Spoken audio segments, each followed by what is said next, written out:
कोई तो है। सुबह का समय था। शौरनपुर गांव के सभी लोग अपने अपने काम में व्यस्त थे। कोई खेतों में काम कर रहा था तो कोई अपनी गाय भैंसों को चारा दे रहा था। कुछ बच्चे गांव की नदी के पास गेंद से खेल रहे थे। खेलते खेलते तभी सोनू के हाथ से गेंद नदी में गिर जाती है। सोनू, तूने मेरी गेंद फेंकी है नदी में तो तू ही लाकर देगा। पर मैंने जानबूझकर तो नहीं फेंकी, तुम सबने देखा। मुझे कुछ नहीं पता, मुझे बस मेरी गेंद चाहिए। अरे छोड़ो ना, तुम दोनों एक गेंद के पीछे लड़ाई क्यों कर रहे हो? एक गेंद ही तो है ना, दूसरी खरीद लेंगे। वो गेंद मेरे मामा शहर से मेरे लिए लाए थे, जो इसने अभी अभी नदी में फेंक दी। तू बड़ी इसकी तरफदारी कर रहा है, तू ही क्यों नहीं ला देता मेरी गेंद? हाँ ठीक है, मैं ही लाऊंगा तेरी गेंद। पिंटू तरुण की गेंद लाने के लिए नदी में जाता है। सोनू उसे जाने से बहुत मना करता है क्योंकि गेंद पानी के बहाव से बहुत दूर जा चुकी थी, पर वो सोनू की एक नहीं सुनता और नदी में चला जाता है। नदी में जाते ही उसका पैर फिसल जाता है और वो जोर जोर से चिल्लाने लगता है, बचाओ बचाओ कोई मुझे, मैं डूब रहा हूँ। तुम्हारी वजह से देखो क्या हो गया, पिंटू डूब रहा है। पिंटू तुम चिंता ना करो, मैं अभी किसी को मदद के लिए लाता हूँ। सोनू गांव से किसी को बुलाकर लाता, उससे पहले पिंटू खुद ही पानी से बाहर आ जाता है। तभी सोनू पिंटू की माँ को अपने साथ लेकर आता है।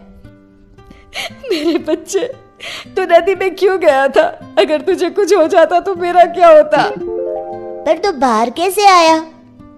मुझे ऐसा लगा जैसे किसी ने मुझे पकड़कर नदी से बाहर निकाला है, पर जब मैंने अपने पीछे मुड़कर देखा तो वहाँ कोई नहीं था। पर माँ, सच में कोई तो था। अरे किसी ने भी बचाया हो, मेरा बच्चा बच गया, बस मुझे और क्या चाहिए। चल अब घर चलते हैं। बात को टालते हुए रामती और बाकी बच्चे वहां से अपने अपने घर चले जाते हैं। अगले दिन सुबह सुबह कल्लू अपनी पत्नी को खूब मार रहा होता है क्योंकि एक तो उसने नशा किया हुआ था, ऊपर से आज रेखा से सब्जी में थोड़ा नमक तेज हो गया था। इतना घटिया खाना कौन बनाता है? आज से तू इस घर में नहीं रहेगी, निकल जा यहाँ से। मुझे माफ कर दीजिए, आगे से मैं ध्यान से खाना बनाऊंगी, बस मुझे घर से ना निकालिए। अरे क्यों मार रहा है बेचारे को? ऐसा उसने क्या कर दिया जो उसे मारे ही जा रहा है? इसको बिल्कुल भी खाना बनाने नहीं आता, कभी मिर्ची तेज कर देगी तो कभी नमक। इसका मतलब तू उसे मारेगा? अरे कभी कभी तो हमसे भी खाना अच्छा नहीं बनता, हमारे पति तो हमें बिल्कुल नहीं मारते। पर मैं आज इसे नहीं छोड़ूंगा, ये तभी सुधरेगी। कल्लू अपनी पत्नी पर जैसे ही हाथ उठाने वाला होता है, कल्लू के सर पर पीछे से कोई थप्पड़ मारता है। कल्लू पीछे मुड़कर देखता है तो पीछे कोई नहीं होता। वो फिर अपनी पत्नी पर हाथ उठाता है। अब के उसे पीछे से कोई तेज धक्का देकर नीचे गिरा देता है। कौन है जो मुझे मार रहा है? पास में पड़ा डंडा अचानक हवा में उड़ते हुए आता है और कल्लू को जोर जोर से मारने लगता है। पूरा गांव ये दृश्य आंखें फाड़ फाड़ कर देख रहा होता है। अरे अरे अरे कौन है जो मुझे इतना मारे जा रहा है? दिखाई क्यों नहीं देता तू? मैं अब कभी अपनी पत्नी को नहीं मारूंगा, जैसा बनाएगी वैसा ही खा लूंगा चुपचाप। अब मुझे छोड़ दो। कल्लू के इतना कहने पर डंडा रुक जाता है और नीचे गिर जाता है। उसकी पत्नी उसे उठाकर अपने साथ घर के अंदर ले जाती है। ये तो चमत्कार ही हो गया, ऐसा तो मैंने कभी नहीं देखा। आखिर ये कैसे हो सकता है? सामने कोई दिखाई नहीं पड़ रहा था और डंडा अपने आप कल्लू को पीटे जा रहा था। कुछ भी हो भीमा भाई, जो हुआ बहुत अच्छा हुआ। गांव के सभी लोग वहां से चले तो जाते हैं, पर रोज गांव में ऐसी ही घटना होने लगी जिसमें गांव वालों को शक होता है कि कोई तो है पर दिखाई नहीं देता वो। कुछ दिन बाद मनोरमा के झोपड़े में अचानक आग लग जाती है। उसके साथ उसका 2 साल का बच्चा भी अंदर झोपड़े में ही होता है। बचाओ बचाओ कोई हमें! आग आग! अरे गांव वालों, मनोरमा बहन के झोपड़े में आग लग गई है, जल्दी आ जाओ आ जाओ। अगर इस आग को जल्दी से नहीं बुझाया तो मनोरमा और उसका बच्चा इसी आग में जलकर मर जाएंगे। उसका पति भी घर पर नहीं है, अरे वो तो खेत पर है। बातें बनाना बंद करो और जल्दी से इस आग को बुझाओ, जल्दी करो। आग इतनी तेज थी कि काबू में नहीं आ रही थी। हे भगवान बचा ले, अब तेरा ही सहारा है, मेरे बच्चे को बचा ले।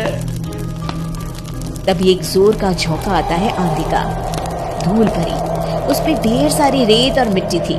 गांव वाले अपनी अपनी आंखें बंद कर लेते हैं क्योंकि आंधी में उन्हें कुछ भी दिखाई नहीं पड़ रहा था। तभी वो धूल भरा झोंका मनोरमा के झोपड़े से टकराता है। मिट्टी और रेत की वजह से आग बुझ जाती है और मनोरमा अपने बच्चे को लेकर बाहर आ जाती है। ये तो चमत्कार ही हो गया, एक पल में आंधी आई और आग बुझाकर चली गई। ऐसा लग रहा है जैसे जानबूझकर किसी ने वो आग बुझाई हो। कोई तो था जिसने मेरी और मेरे बच्चे की जान बचाई, पर वो दिखाई नहीं दिया। ये हमारे गांव में क्या हो रहा है? कोई तो है पर वो हमें दिखाई क्यों नहीं देता? काकी ने बिल्कुल सही कहा।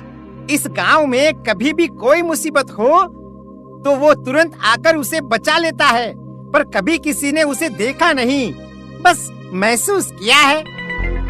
अरे मैं तो कहता हूँ क्यों न हम सब मंदिर के पंडित के पास चले। हाँ, ये सही रहेगा। वो पंडित जी बहुत पहुँचे हुए पंडित हैं, वो जरूर बताएंगे इसके बारे में। फिर सभी गांव वाले मिलकर मंदिर जाते हैं पंडित से मिलने। अरे भाई क्या हुआ? आज पूरा गांव मंदिर में कैसे? जरूर कोई बात है। आपने बिल्कुल सही कहा, हम सब आपसे उसके बारे में ही पूछने आए हैं, जो गांव में है तो सही पर दिखाई नहीं देता। पर हम सबको पूरा विश्वास है कोई तो है जो सबकी इतनी मदद करता है। तभी मंदिर की जोर से घंटी बजती है।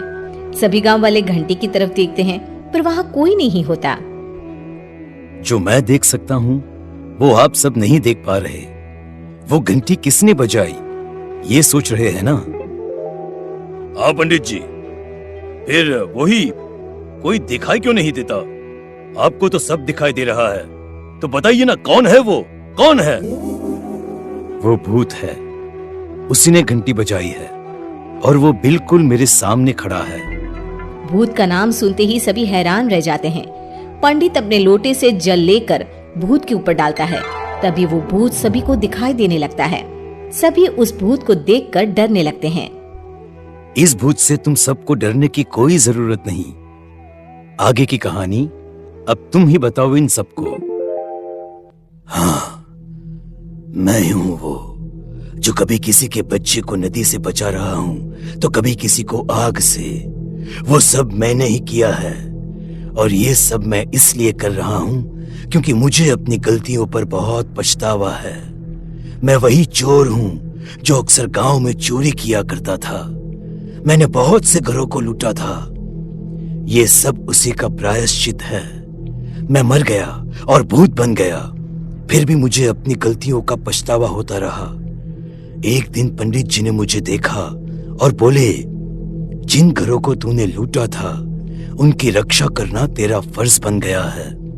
तभी मुझे अपनी गलतियों की माफी मिलेगी और मुक्ति मिलेगी।